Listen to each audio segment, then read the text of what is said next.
Isa sa mga nakikitang solusyon ng Zambales IATF upang mapigilan ang pagtaas ng kaso ng COVID-19 ay ang implementasyon ng weekly antigen testing sa mga manggagawa na nagtatrabaho sa labas ng lalawigan. Sa border checkpoint pa lang sa Barangay Matain sa bayan ng Subic, sinisiyasat na ang mga bumabiyaheng manggagawa na uuwi o papasok ng Zambales.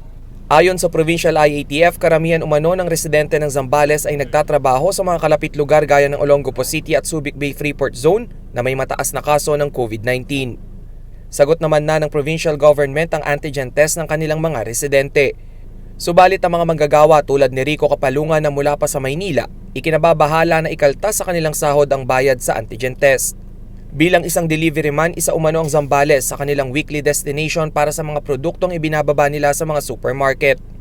Ayun nga po yung kinakabahala namin baka sa susunod na pagbiyahe namin dito at magpa-test ulit kami ng mga antigen at swab test, baka mamaya sa amin na po i-charge yung ganong kahalagang pera. Ayon naman kay Labor Secretary Silvestre Rebello III, ngayon lang nakaabot sa kanilang tanggapan ang ganitong sistema sa Zambales.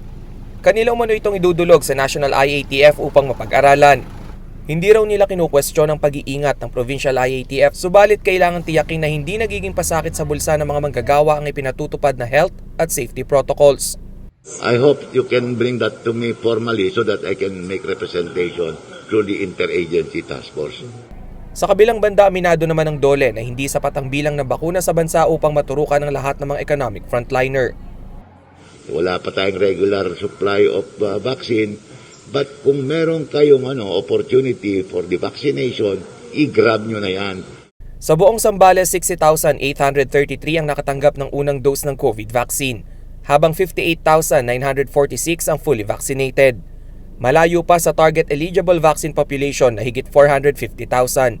Base sa latest COVID bulletin ng lalawigan, 6,779 na ang kumpirmadong kaso sa lugar, 931 ang active cases, 217 ang namatay at 5,931 ang gumaling na. Reynal Pawid, CIL TV News.